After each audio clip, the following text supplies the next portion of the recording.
신앙생활 하면서 가장 많이 사용하는 단어 중에 하나가 믿음이라는 단어입니다. 그래서 혹자는 신앙생활을 믿음생활이라고도 말합니다. 그러면 우리가 신앙생활 잘하는 사람들한테 믿음이 좋다, 저 집사님은 믿음이 참 좋다 이렇게 말하는데, 믿음이 좋다라는 근거가 어디 있습니까? 제 생각인데요, 제 생각은 믿음이 좋다라는 것은 하나님을 가장 기쁘시게 하는 사람이 믿음 좋다라고 말할 수 있다는 겁니다. 그럼 하나님이 뭘 가장 기뻐하실까요?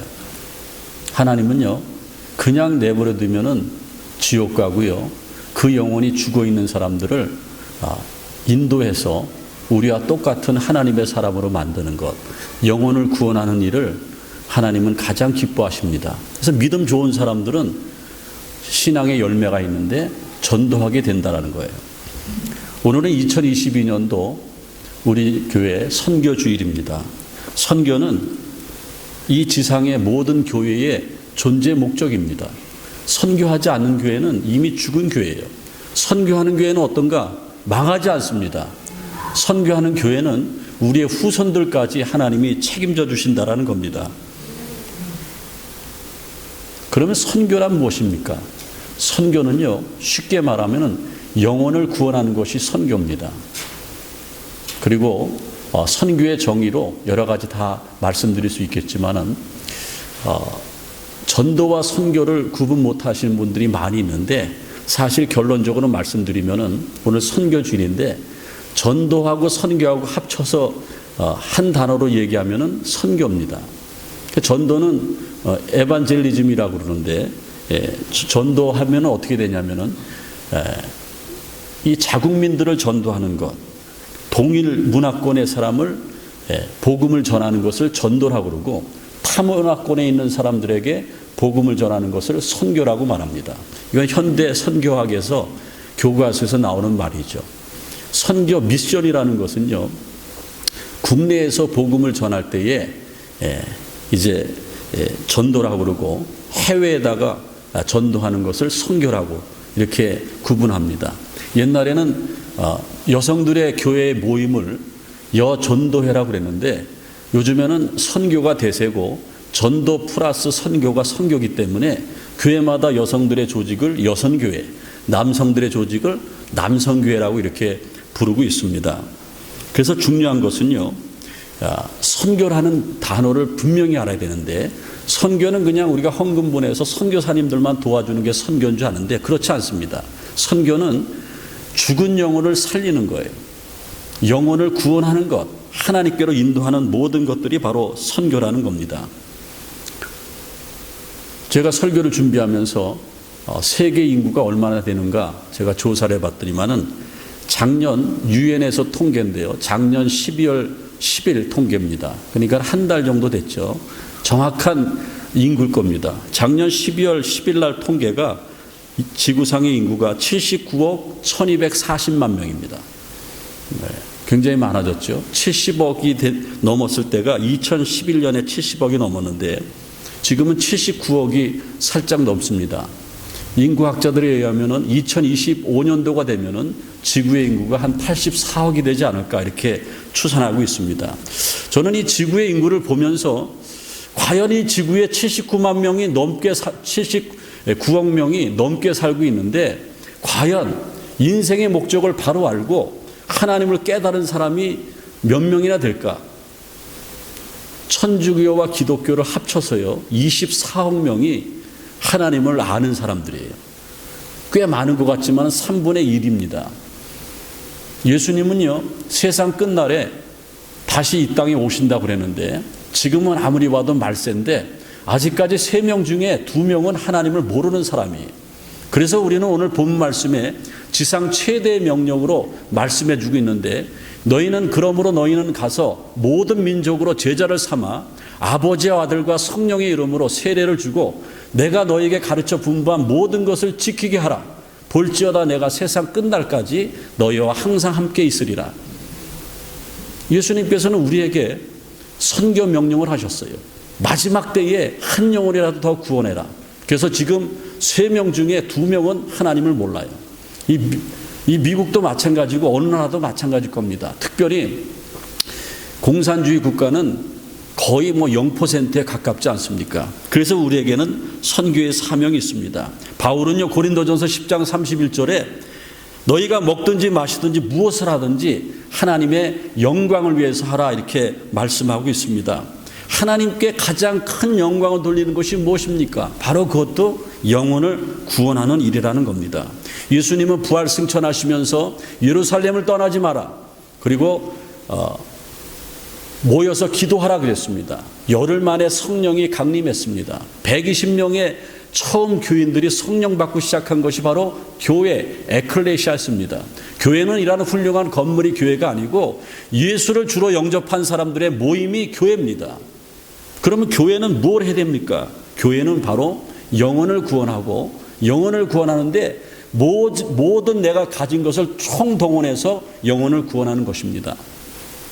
1885년 4월 5일에 미국의 장로교회 선교사님 언더우드 목사님, 미국의 감리교회 선교사님 아펜젤라 목사님이 일본을 통해서 부산항을 거쳐서 4월 5일 1885년 4월 5일 인천 제물포항에 도착했습니다. 제가 자료 화면에 1885년 당시 인천 제물포항의 사진을 보여드리고 있습니다. 저건 선교사님이 찍은 거예요. 저렇게 이조 만렵에 척박한 아무것도 없고 정말 무지한 나라에 생면부지의 나라를 위해서 기도하다가 미국의 청년이 은혜 받고 목사가 되고 선교에 헌신을 해서 하나님 어디로 갑니까? 그랬는데 동양을 환상으로 보여주셔서 저 언더우드와 아펜젤라가 일본에 도착해서 한국을 선교하기 위해서 부산항에 거쳐서 인천 제물포항으로 왔습니다. 기록에 의하면 1885년 4월 2일에 부산항에 도착했고 3일 동안 또 이렇게 남해를 거쳐서 서해로 올라와서 제물포항에 들어왔습니다. 저분들이 목선을 타고 왔어요. 그리고 그때 당시 비행기도 없었습니다. 언더우드 아펜젤러가 얼마나 하나님을 사랑하면은 우리 조선을 위해서 기도하다가 생명을 걸고 배를 타서 남은 목선을 타고 조선 땅에 왔다라는 겁니다. 저는요, 교회사를 공부를 많이 해봤습니다. 정말 우리는 이 선교의 부산물로 우리 조국 대한민국은 잘 사는 나라가 됐습니다. 미국이 아니면은 우리는 아직도 미개한 나라입니다. 저분들이 와서 뭐 했습니까? 미개하니까 학교를 세워줬어요. 글씨를 배워줬어요. 성경을 가르치려고 그러니까는 우리 한국 사람들이, 조선 사람들이 글을 아는 사람이 없었어요. 그래서 학교를 지어주고 한글을 가르쳤고, 그리고 한글을 터득한 다음에 성경을 한글로 번역해서 우리 한국 사람들에게 나눠줬습니다. 그리고 교회를 세워줬습니다. 미개한 나라니까 환자들이 왜 이렇게 많습니까? 병원을 세워줬습니다. 그리고 어떻게 됐어요? 계속해서 성령의 역사가 나타나는데 하나님께서는 교회를 세우면서 저 언더우드 장로교회 목사님이 한국의 최초의 교회 세문안 교회를 세웠습니다. 그래서 세문안 장로교회가 한국 장로교회 모교회 아닙니까? 그리고 감리교회 선교사인 아펜젤라 목사님은 정동 제1감리교회를 세웠습니다. 언더우드 목사님은 그때 당시에 나이로 어느 정도 사시다 돌아가셨는데, 아펜젤라 목사님은 목포를 가려고 제물포항에서 배를 타고 이제 목포를 왜 가냐면은 거기 사람들에게 성경을 번역해 주러 이제 배를 타고 가다가 군산 앞바다를 지나는데 어떤 한국의 여학생이 잘못 실수를 해서 물에서 떨어져서 헤매이는데 그 여학생을 살리려다가 44살의 언더우드 목사님은 그 군산 앞바다에서 순교당했습니다. 여러분들, 우리는 빚지고 삽니다. 성경에 보면은 거저 받았으니 거저 주어라. 137년 전에 미국의 교회가 한국을 위해서 기도했고, 미국이 쓰고 남아서 그렇습니까? 하나님의 선교 명령이니까는 한국에다가 선교를 하는 겁니다. 못 살았으니까 우선 먹여줬습니다. 학교를 세웠습니다. 그래서 우리나라가 이렇게 잘 살게 됐던 것입니다. 한국의 교회는요, 미국에서, 호주에서, 카나다에서, 영국에서 계속해서 이제 선교사님이 들어오는데 그 깨어있는 나라에서 중보로 기도해 주셔서 한국 교회는 막 성장하는데 성령의 역사가 막 나타납니다.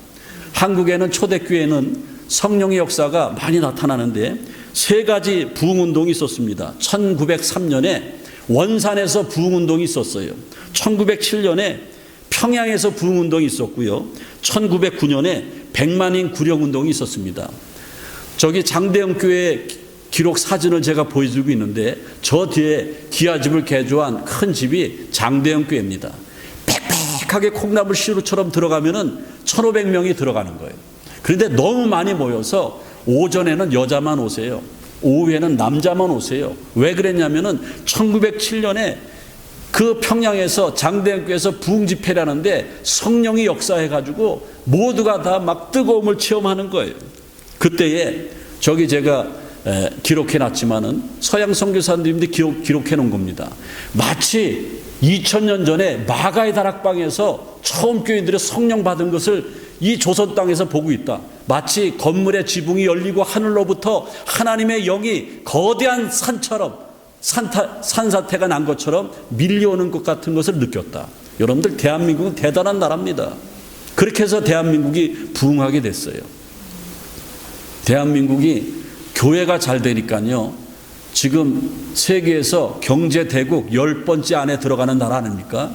그 전에 여러분들 40년 전, 50년 전에 이민 올 때는 대한민국이라고 하면 알아주는 사람 없었어요. 지금은 이미그레이션 올 때에 다 알아줍니다. 대한민국 여권은요, 미국 여권으로 못 가는데도 프리패스예요.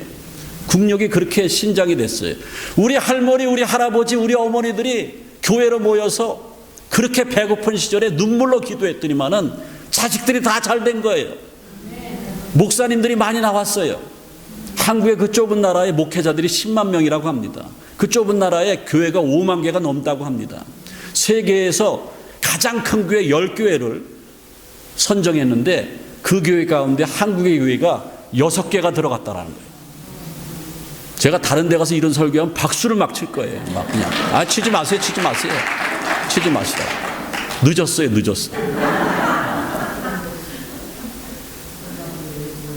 이게 뭡니까? 이게 선교의 덕이에요. 선교 때문에 우리나라가 잘 살게 됐다는 겁니다. 선교는 영혼을 구원하는 거예요.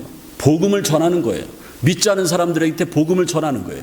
내가 내 친구에게 이경원 원사님이 이건숙 성도님에게 복음을 전한 것, 이거 선교입니다. 대단한 일 하신 거예요. 여러분도 한번 보세요. 우리가 죽어 세상 떠날 때에 내가 선교한 사람이 한 사람이라도 있으면 그 사람은 성공한 거예요. 금년에 우리 교회 공동 슬로건이 뭡니까? 성경 일독하는 겁니다. 전도 한 명은 꼭 하는 겁니다. 그래야지 우리 교인입니다. 여태까지 우리 교회 잘 나오면 우리 교회 멤버십을 주고 우리 교회 회원이라고 그랬는데 12월 마지막 주일 송년주일에는 성경 일독하고 전도 한 명 한 사람만 우리 교회 정회원이 될 겁니다. 근데 뭐라고 막 그럴 거예요. 그래서 영적인 정회원, 그냥 정회원도 있지만 영적인 정회원. 선교하는 나라는 망하지 않습니다. 미국 보세요. 한국 보세요. 세계에서 선교 제일 많이 하는 나라 뭐니 해도 아직까지 미국입니다. 세계에서 두 번째로 선교 제일 많이 하는 나라가 어딘지 아십니까? 한국이에요. 안 망해. 한국은 안 망합니다. 아무리 정치가 이래도 안 망해. 한국은. 왜? 하나님께서 함께 하시는 나라이기 때문에 그렇습니다. 그러면 예수님이 이 땅에 왜 오셨습니까? 예수님이 이 땅에 오신 목적이 뭡니까? 예수님이 이 땅에 오신 목적은요, 선교하러 오셨어요. 영혼을 구원하러 오셨습니다. 그런데 그냥 맨입으로 선교됩니까? 안 돼요. 우리 한국에도요, 선교사님들이 올 때에 먹는 것, 학교도 세워주고 돈도 많이 갖다 주고 그랬어요. 그래서 우리가 예수 믿게 되는 것 아닙니까? 지금 우리 한국도 세계 선교의 2위 국가인데 한국도 선교할 때에 저도 선교지 많이 나갔는데 그냥 갑니까? 먹는 거 싸들고 가고요, 옷도 가져가고 학교도 지어주고 또 교회도 지어주고 그래야 돼요. 그리고 의사 선생님들, 교회에 있는 선생님들 다 모시고 가서 치료도 해줘야 돼요. 그러면 조금 마음이 열려서 그때 예수 믿어야 됩니다. 이렇게 전하는 것 아닙니까? 저도 어려서 이렇게 보면은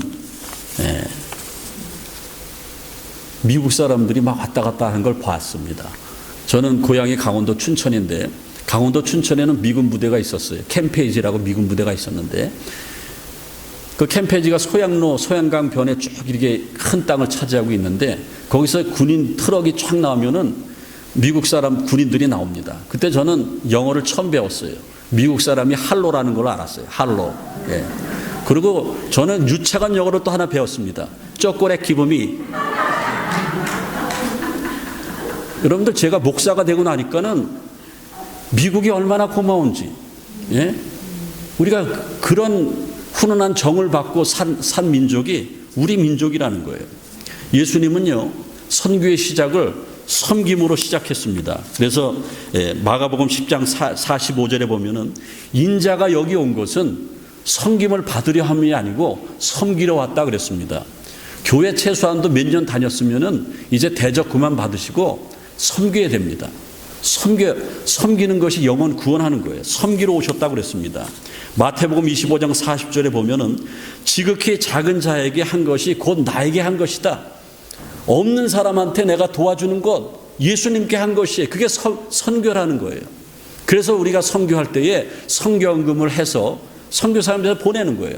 우리가 비행기 타고 가려면 너무 경비가 많이 듭니다. 그러니까 선교비를 보내는 거예요. 선교사는요, 한 교회가 망해가지고 선교비 안 보내면은 선교사님도 선교 못 합니다. 한 선교사님들이 후원받는 교회들이 3, 40교회는 돼요.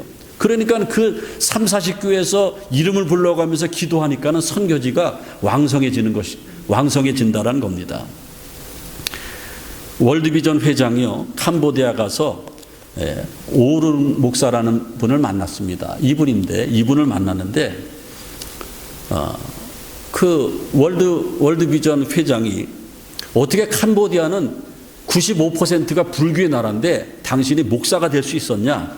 그러니까는 수년 전에 월드비전의 선교팀들이 우리 마을에 들어와서 봉사활동을 하는데 결핵에 걸린 사람을 치료해주고 보건소를 세우고 그리고 미기하니까 학교를 세워주고 그리고 물이 나빠서 그 사람들은 수명이 40살을 못 넘는다고 합니다. 그러니까는 저 밑에 안반수를 뚫어가지고 그 우물을 파가지고 사람을 먹여 살렸다라는 거예요. 그리고 교회를 세워가지고 하나님을 믿게 했다라는 겁니다. 그런데 자기들은 의심했다라는 거예요. 이 사람들이 뭔가 속셈이 있어서 이러는 거지 뭐지? 그러는 거예요. 왜냐하면은 그 캄보디아는 크메르 루주군이 있습니다. 크메르 루주가 사람들을 막 대략 학살하지 않습니까? 그런 상처가 있기 때문에 사람들을 쉽게 믿지 않았어요. 그런데 한결같았어요. 그래서 이 오르능 목사님이 그때는 목사가 아니었겠죠. 월드미션 그 관계자한테 묻습니다. 당신들이 여기 와서 이러는 게 무슨 꿈꾸기 속이가 있냐? 계속 물어보는 거예요. 그러니까 월드비전 그 관계자가 뭐라고 얘기냐면은 우리는 예수님을 믿는 사람들입니다. 예수님은 하나님의 아들이시고 우리 모든 인류를 위해서 십자가 지셔서 우리를 구원해 주셨습니다. 하나님은 우리만 사랑하는 것이 아니고 캄보디아 영혼들도 사랑하십니다. 그래서 하나님은 놀라운 계획 가운데 우리가 직장 다니고 있는데 다 수덥하고 여기 와서 여러분들을 섬기면서 여러분들에게 하나님의 사랑을 전하라고 우리는 왔습니다. 깜짝 놀랐어요. 그러니까 저 목사님이 그럼 하나님을 어떻게 내가 믿을 수 있느냐? 그러니까는 성경책을 건네주면서 여기에 다 써 있다. 궁금해서 살 수가 있어야죠. 그래서 저분이 밤새도록 창세기를 딱 읽었는데 깨달았어요. 정말 이 세상의 주인은 하나님이시고 그러니까 저 사람들이 우리를 돕는구나. 하나님을 믿기 시작해서 나중에 신학교 공부하고 목사님까지 됐다라는 겁니다. 여러분 선교는 저거예요. 거저 받았으니 거저 주는 겁니다. 예수님은 섬기러 오셨어요. 작은 섬김 하나가 여러분들 선교하는 거예요. 우리에게 어떤 사람이 그냥 오는 사람이 어디 있습니까? 누군가는 섬겨져야 옵니다. 1957년도에 제가 태어나기도 전에 강원도 춘천시 소양로 2가이구 116번지 판자촌에 이봉해 권사님이라는 분이 호박을 2개 들고 저희 어머니에게 나타났어요. 저희 어머니는 절에 다니시는 분이고 그리고 안 되면은 그 없는 살림에 무당을 불러다 굿까지 하는 사람이에요. 너무나 가난하게 살고 있는데 그 전도부인 권사님이 와서 호박 2개를 전달해 주는 거예요. 그러면서 애기 엄마, 예수를 믿어야 돼요. 예수를 믿어야지 가난해서 일어날 수 있고 애들도 잘 됩니다. 무당이 부처가 우리를 잘 되게 하는 것이 아니고 만물의 주인은 하나님이십니다. 아, 그러냐고 호박 받았으니까 반갑게 맞이하고 보냈는데 일주일 뒤에 또 왔어요. 빨래비누를 가지고 왔어요. 근데 우리 어머니가 뭘 받으니까 마음이 달라지더래요. 생변부지의 나를 저 할머니가 뭐가 부족해서 나한테 빨래비누 갖다 주고 호박을 갖다 주는가. 그래서 그 교회 따라 나갔어요. 그게 우리 교회, 우리 집안에 예수 믿게 된 동기가 됐습니다. 저도 목사가 되고요. 우리는 가난에 쩌든 판자촌에 사는 집이었는데 저희 어머니에게 복을 주셔서 사업을 좀 하게 하셔서 4남매를 대학교 공부 다 시켰습니다. 이게 어떻게 된 일입니까? 이게 섬김을 통해서 이렇게 이루어지는 거예요. 여러분들 누가 우리 한 명 전도하는 거 우리 교회 영적인 멤버십 되려면 한 명 전도해야 되는데 맨입으로 안 돼요. 여러분들 밥 사줘야죠. 우리 어머니도 호박 2개 빨래비누 한 장에 녹아놨는데 그것도 65년 전에 호박 2개 빨래비누 한 장인데 지금은 환율 계산해 보세요. 여러분들 투자해야 돼요. 그리고 골프도 같이 쳐주고 같이 놀러도 다니고 그리고 교회 다음 주에 꼭 오겠다고 약속하면 그냥 내버리면 안 옵니다. 내 차로 가져와서 모시고 와야 돼요. 그런 수고가 없으면 선교할 수 없다라는 겁니다.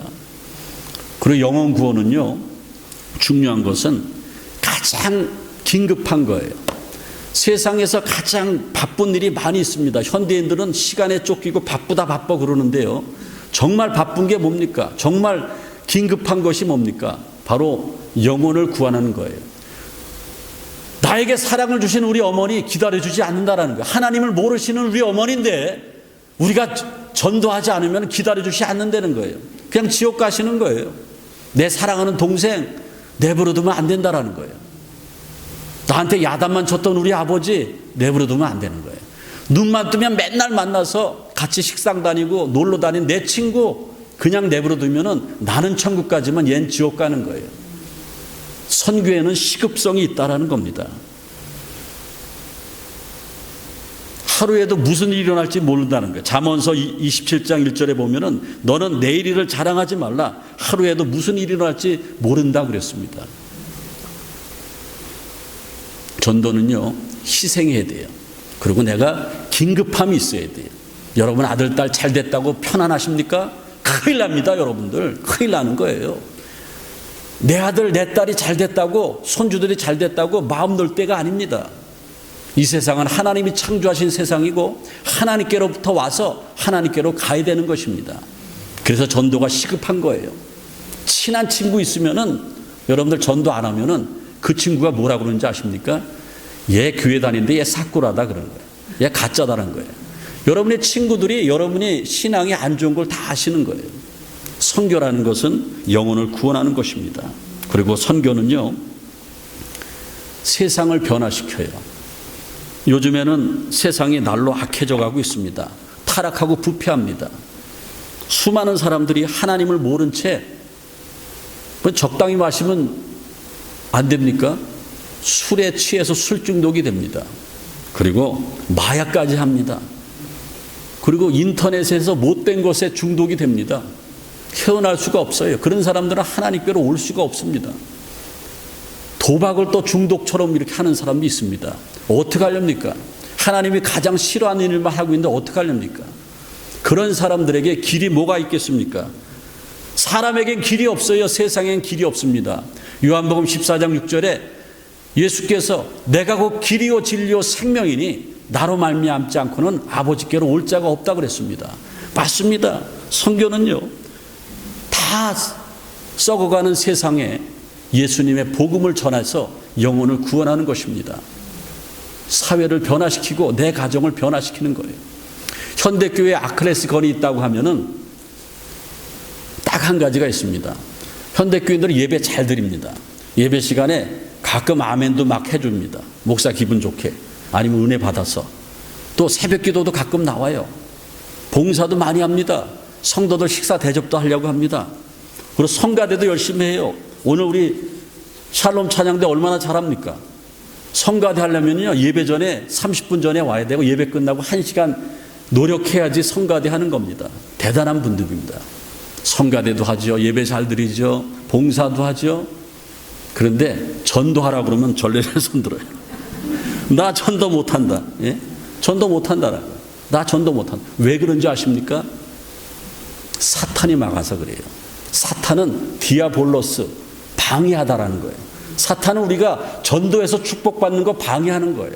전도해서 내 남편이 천국 가게 하는 것 방해하는 거예요. 근데 전도는요, 해야 돼요. 성경에 보면은 전도에 성공하라고 말한 적이 한 번도 없습니다. 그냥 전도하라는 거죠. 디모데후서 4장 2절에 때를 얻든지 못 얻든지 항상 힘쓰라 그랬고, 마가복음 16장 15절에 너희는 온 천하에 다니면서 만민에게 복음을 전파하라 그랬지 성공하라 그러지 않았습니다. 그러면 뭡니까? 하나님의 뜻은 뭐예요?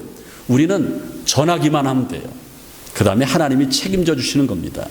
여러분들, 우리가 전해도 안 되는 사람들 있지 않습니까? 어쩌면 하나님이 포기한 거예요. 그런 사람들에게 돌리고, 다른 사람들, 세상에 3명 중에 2명이 하나님을 모르는데 다른 사람 또 전도해야 되는 거예요. 우리는 전하기만 하면 되는 거예요. 여러분들 김기동 목사라고 아시죠?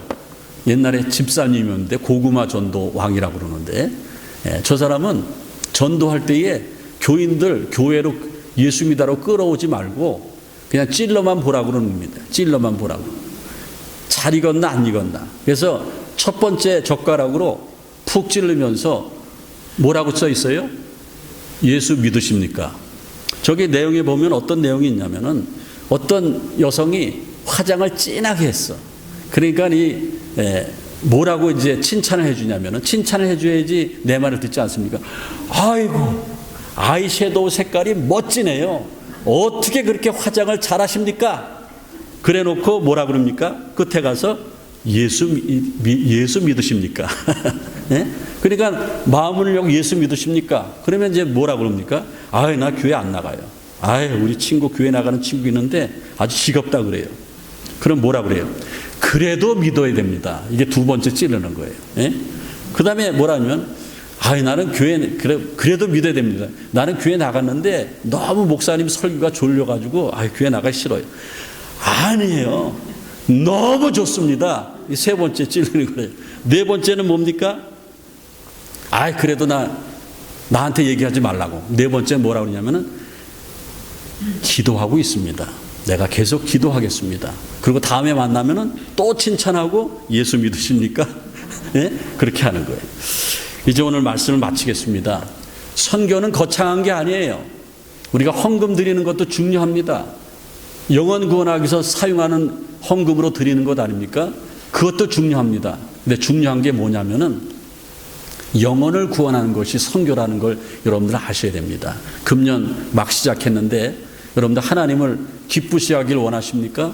우리 교회가 부흥하고 여러분들이 복을 받기를 원하십니까? 이제 딴 데 관심 갖지 마시고 내 친구들, 내 아들, 딸들, 내 남편, 내 아내, 우리 부모님, 예수 믿지 않는 사람들, 그 사람들에게 적극적으로 기도하면서 복음을 전해서 그 영혼 구원한다고 하면은 하나님이 가장 기뻐하시고 가장 복된 한 해가 될 줄로 믿습니다. 선교하는 교회는 망하지 않습니다. 선교는 죽은 영혼을 구원하는 것입니다. 기도하겠습니다. 하나님 감사합니다. 오늘 선교에 대해서 말씀을 전하고 들었습니다. 교회의 존재 목적이 선교고 영혼 구원인데 우리가 게으렀다고 하면은 깨닫게 도와주셔서 이제부터 많은 사람들에게 예수를 전하며 복음을 전해서 그 영혼들을 구원하는 우리 좋은 장로교회가 되어지게 도와 주옵소서. 예수님의 이름으로 기도하옵나이다. 아멘.